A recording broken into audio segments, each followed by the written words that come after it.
morning. Welcome to the Rise and Shine program.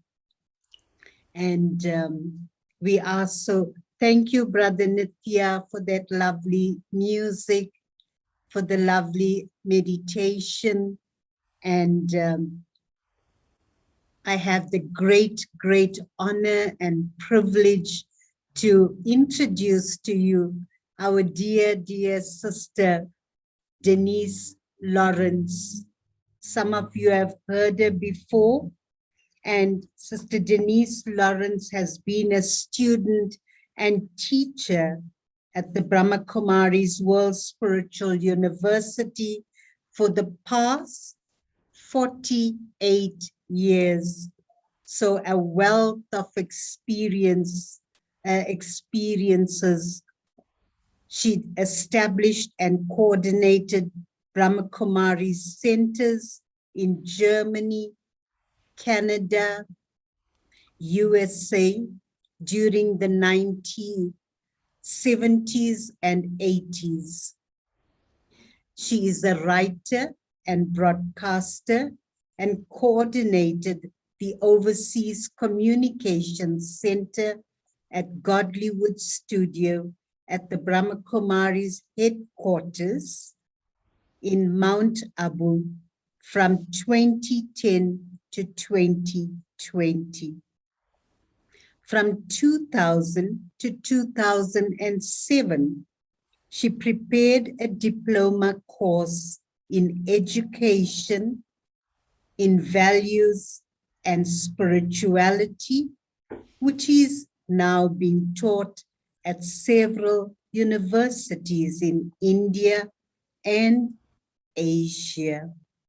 She lives in Germany and travels widely, offering seminars, lectures, retreats on subjects related to spirituality, meditation, the conversions of spiritual and psychological inner work. So a wealth of experience and a beautiful topic where Sister Denise is well versed on meditation to heal the soul. So I won't want to take any more time, but I warmly welcome my divine sister. And many of you know Sister Shirley. I'm Sister Shirley from the Lenasia branch. Thank you. Thank you, my dear sister. Well, thank you so much, Sister Shirley. It is really delightful once again to be part of Rise and Shine. Excuse me. Today I'm coming to you from France, and I am sitting in this very beautiful old building from this area which goes back to about the 7th century, where the Cathars were establishing their branch of spirituality. So it's really quite an interesting area. And what is the connection between meditation and healing the soul? I think the first thing is that a lot of people do not really understand at all what is wrong. And in the sense of, when you ask this question, what's wrong? Why isn't the world the way it should be? Why isn't my life the way it should be? What's wrong? What's going on?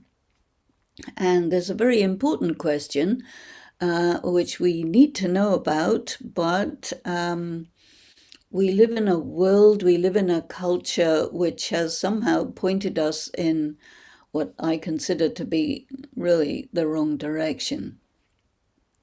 And so I'd like to first of all talk about what's wrong and how meditation reverses what's wrong. But we can't make the meditation apply unless we understand about what's wrong and why it's wrong, and what do we do individually and collectively to make sure it stays wrong. And everyone is very aware about how time is going so fast and the world is getting quite chaotic. Everybody's still dealing with COVID, and some people get it badly, some people get it lightly, some people don't get it, some people don't even know that they're carrying it, and so everybody has to be afraid of this mysterious illness, and now it's coming up towards 3 years. And there is war going on in Europe, so I am in Europe, and we are very aware about how 10 million people have fled the country of Ukraine. And so we have the largest refugee population in Europe since the end of the Second World War, which is gigantic. And people are very traumatized from all that, very traumatized. And there is threat of the use of nuclear weapons and biological weapons, chemical weapons. So people are afraid of that as well.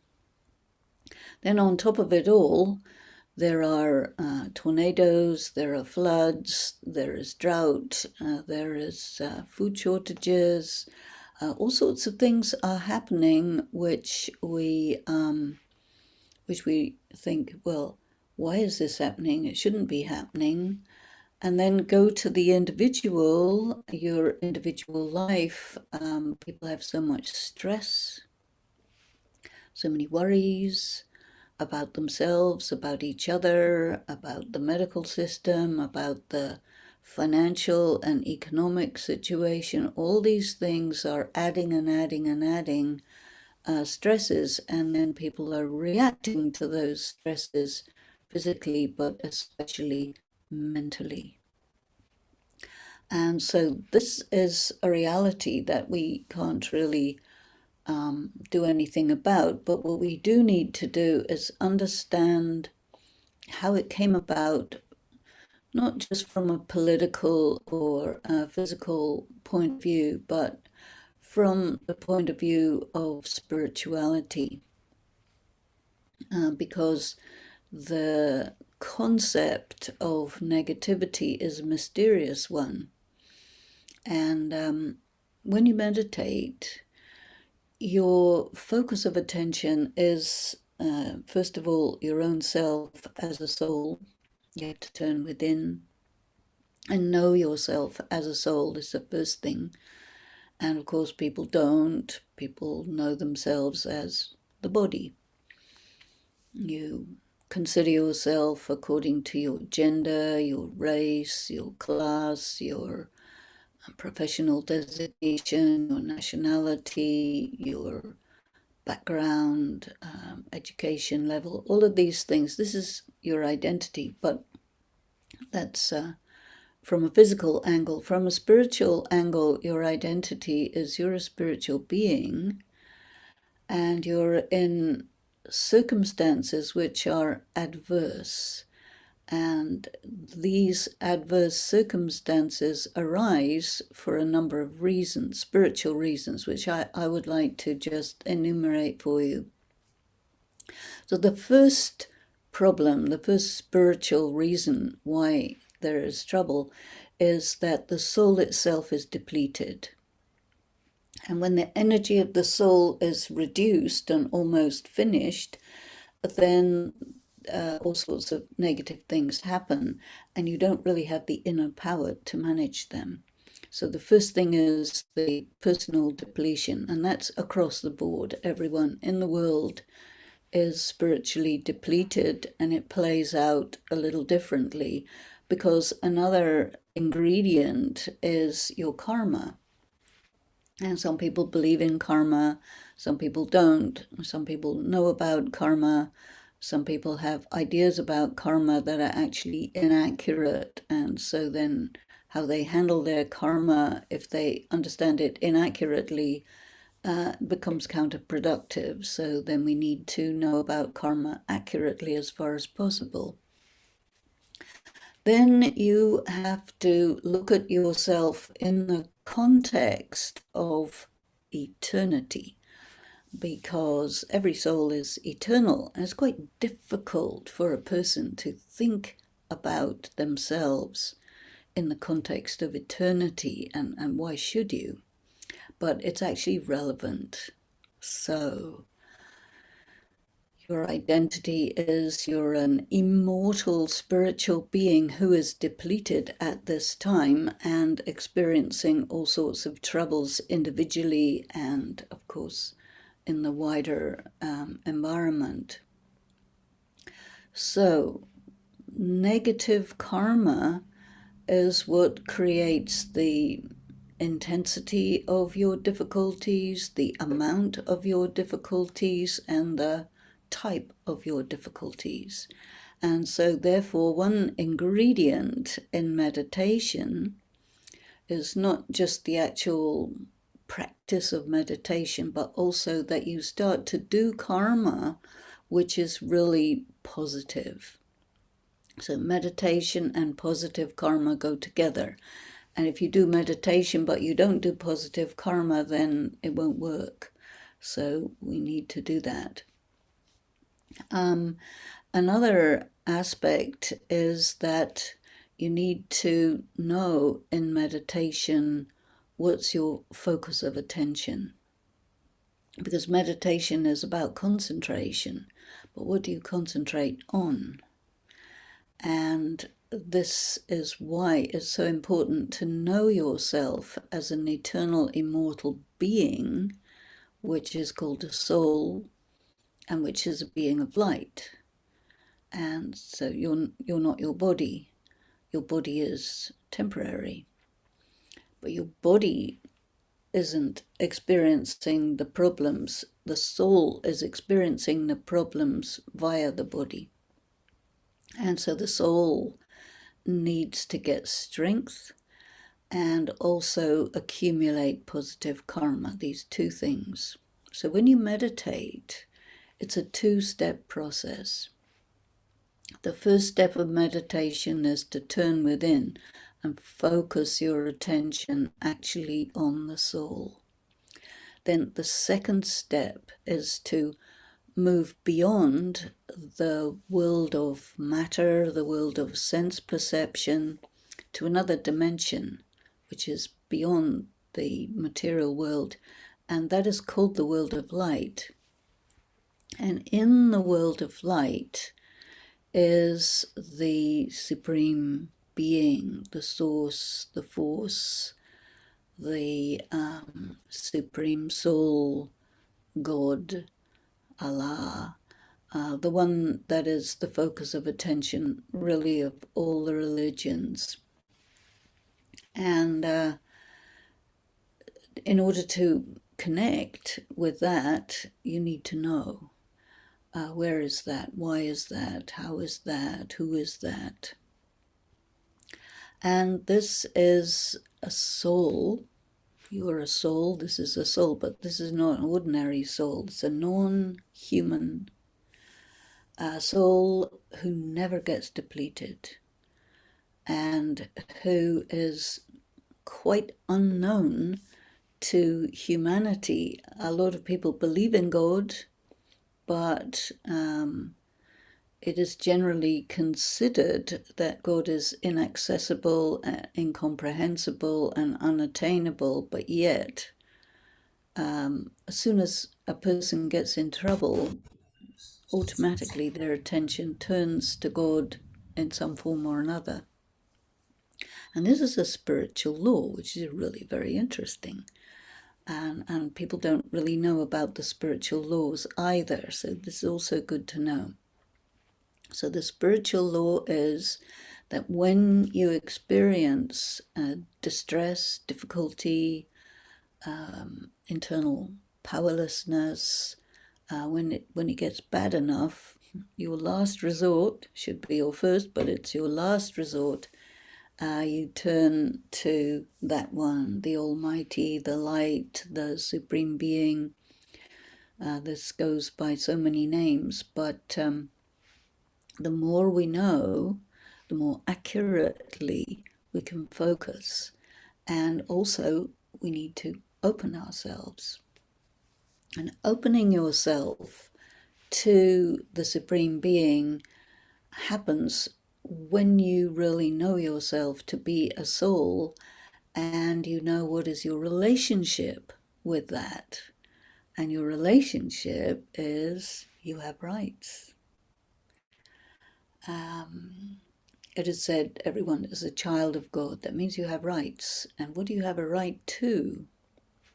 You have a right to the energy, which replenishes the soul. And this is an extraordinary energy, which is made of a combination of love and spiritual power and purity, peace, intense bliss. And it's a very, very extraordinary energy that you can only really get when you meditate in the soul conscious state and focused on that source. So this is the practice to be internalized. And karma comes into the story because if you do negative karma, it blocks your connection. And so this is why it's very important for us to do positive karma. And there's a lot of information about positive karma, which we won't go into now, but just to know that how you conduct yourself in your relationships with other people, in your relationships with the natural world, and in how you address God, how you think about God, and how you think about yourself, all of it must be true, real, positive, and accurate. So this is why study is helpful. And so when you want to study meditation and spiritual knowledge, it's something that is ongoing. And the more you study, the more you experiment, the more you try out different things, the more clarity you get. And so this is Sister very, very Denise, helpful. yes, it was so powerful and clear. Yes, firstly, we are spiritually depleted, and according to the depletion of the soul, you know, all the things that we are experiencing and dealing with and facing now. And the beautiful thing and the gift that I'm really taking is, you know, that the Almighty, the Supreme Soul, and that energy that's available for every single one of us, and how we can, when we are aware that we are souls, that powerful being, and we belong to the Supreme Soul, and to know how this power, these blessings and energy is available for us to be able to fill ourselves with, connect, fill ourselves with.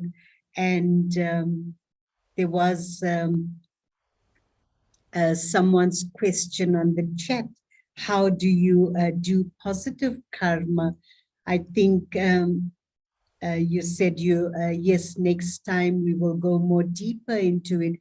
But my understanding was when we connect with that all-powerful one, a non-human soul that is never depleted, and then definitely I can be filled with that, and that enables me to perform positive karma. That's what I'm taking with myself. But thank you for that powerful sharing. We still have a bit of time, and please continue, and then we will ask our participants if they have any further questions as well. Okay, well, let me give a few examples of positive karma. And of course, meditation itself is already very positive karma. So that's essential. And it's important to create time for yourself to meditate, because if you don't create a schedule, you won't do it. And if you do create a schedule, you get into a rhythm, and then there's an accumulation, because these are energies that need to be acquired. And of course, during your activity of the day, you're also using it up. So you want to acquire more than you use, so that you get you build it up. Now, positive karma with other people is very important, because it's you get negative karma when you lose control of your emotions and you come under the influence of negative feelings. And then you will do actions, you will say words, you will have intentions which are hostile and against other people, or which hurt their feelings, or which damage them in some way. So this would be negative karma. Now, while there is a lot of negative karma going on in the world, it is not our responsibility to individually stop other people from doing their negative karma, because there is another idea that I will add to the mix, and that is the idea of destiny. So there is negative karma that is destined, but together with destiny, you have choice. So while you cannot do anything about what other people are destined to do or say or whatever, but you don't have to make it your problem. And one very important personal policy that I would highly recommend is do not suffer for another person's negative karma. So, for example, if a person tries to say things which hurt your feelings, or they want to damage your reputation, or whatever, it's very important to not take sorrow from that, because if you take sorrow from it, it means that you are suffering from somebody else's negative karma, which is your choice. And so don't choose to do that. Sometimes people say, oh, I can't help it. They did this, so naturally I got affected. Okay, you got affected, but it's still a choice. Now, the thing is, to be able to exercise that choice, you need inner power. And this is why you need to meditate, because that gives you the inner power to exercise the choice to control your self, and to say, okay, you're welcome to your negative karma. Don't necessarily say it out loud, but to yourself. But I myself am remaining a pure, peaceful, powerful, loveful, blissful being of light. Have a nice day. And that way you don't take on the stress, you don't internalize, you don't feel bad about what somebody said or did. You carry on being you. And that is very, very positive karma. I see how important it is, as you mentioned, the meditation every day to actually fill the self, because sometimes it's easy to take sorrow and not to protect, not be able to protect oneself and keep the self powerfully focused. Yes, the meditation. You think I can ask, you would like to share anything further, Sister Denise? Otherwise, I would ask our friends if they would like to unmute and ask any questions or put it on the chat. Would you like to share anything further for I was today's? wondering if you have questions. if I have questions. Nothing so much. Someone's asking, Varsha, sorry, please advise how to assess the recording, okay, of the session that we will sort out. Yes. Well, let's go a little bit further into positive karma. So, one is positive karma Yes, with people. positive The other karma. thing I would like to bring into the mix is the idea that this is a big three-dimensional movie going on. And with our communications technology, we can really be a player in the whole world through communications technology. Like here we are at, very far away from each other, but talking to each other, talking to our friends, brothers and sisters, just as easily as if we were in the same room. So we're getting very used to virtual reality. And in spirituality, you really take on this idea that this is a huge, multi-dimensional show going on, like a three-dimensional movie or a big, endless TV show with all sorts of people and situations going on. And you are an actor. And so you are all the time in different situations, and your function is to recognize what that situation is asking of you and to interpret it and then perform. Because your performance and handling of situations is your karma. And so, therefore, you need these other inner powers, particularly the power to evaluate, judge, and recognize what's going on. And most of the things that are happening are some sort of test. And they're testing, are you naive or are you clear about what's happening? Do you understand the games that people play?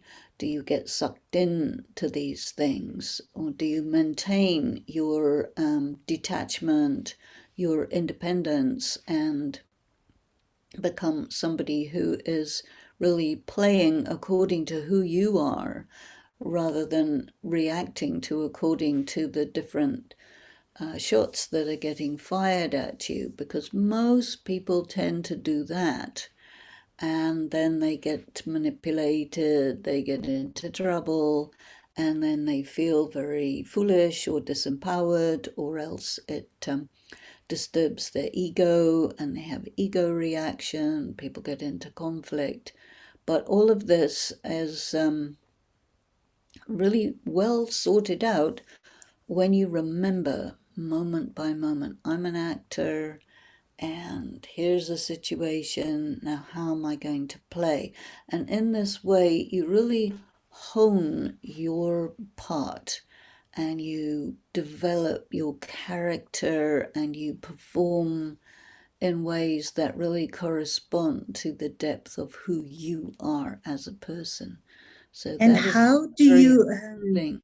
Mm. sorry, how do, can you give us some tools, what you use, how do you really see yourself as a master rather than playing your game as a victim and being a master? What sort of tools or what sort of methods you use so that I can use, as you mentioned, the powers, etc., and then play my game as a master rather than coming onto the stage as a victim?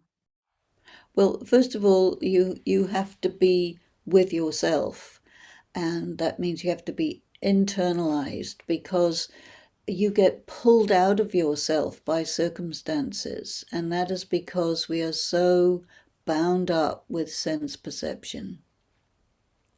And our mind immediately engages and it triggers all the usual emotions, and you are trapped. because of not being with yourself. You're with the others.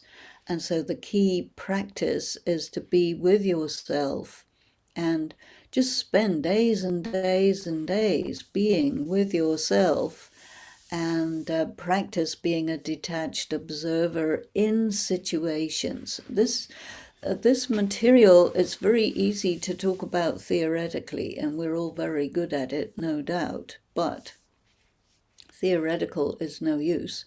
It has to be practical, which means our day-to-day circumstances are really the place of study. And so you give yourself the homework, you can say, the homework that I will be just me, and whatever the people do to kind of pull me away from me, those are my tests. And I stay being me and create distance between myself and these performances of the other people, because that's who they are. That's up to them. It's nothing to do with me. I'm me. And if I forget it for a moment, you get caught up. So this is a moment by moment practice. And then, of course, you do get caught up. And as soon as you notice you're caught up, pull back, you see. It's not that you say, okay, I got caught up, so there's nothing I can do. No. Okay, you get caught up, but pull back. And you have choice at every moment, in the middle of a karma, halfway through it, 3/4 of the way through it, 9/10 of the way through it. At any point you can pull back, you see, and connect with yourself. That is really the most important one, the key thing. Very, very powerful, my sister, to be being myself, connecting with myself, and staying with the self. So I would like to say thank you so much for your precious time, but more so for the treasures that you've left us with, and I'm sure everyone's taken great benefit to actually add to your life, to recreate this beautiful life as well that was shared. Lastly, anyone would like to add on something? I have a question actually, if you don't mind. Okay. Hello, good morning, Sister Denise.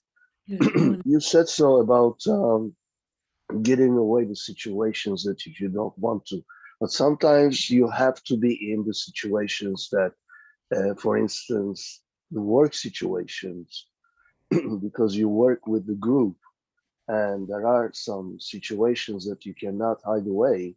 You have your managers, you have some staff, you have customers. How can you deal with that? I think there is an expression that I like a lot, which is you have to stay in your power while all of it is going on so that you don't get pulled into it. It's a very subtle thing. And it's like body language, even. You keep yourself with yourself. You look at them as actors. You sense your own power. You don't give away your power. Even if people are aggressive or they're in a position of power over you, that's in the performance. But really, when you're meditating, sometimes think about, okay, what does it feel like for me to be in my power so that you can't get triggered by the ways people try to play you? It's going on all the time, all the time, all the time. And you have to be so with yourself that you're leading the dance rather than being led. Do you see what I'm saying? Even if it's with an adversarial situation, because life is competitive, it's highly competitive, and it's games of power. But when you are in your own power, you gain an advantage, and it's really a matter of practicing it in many, many situations so that you get good at it. It's a skill. Thank you, sister. Thank you. So thank you, Sister Denise. We've come to the end of our session, and I will now hand you over to the next sister to take over. And once again, many, many blessings for your time, your treasures that you've shared, and everyone have a beautiful, lovely weekend. Thank you, Sister Denise. Thank you, Shirley.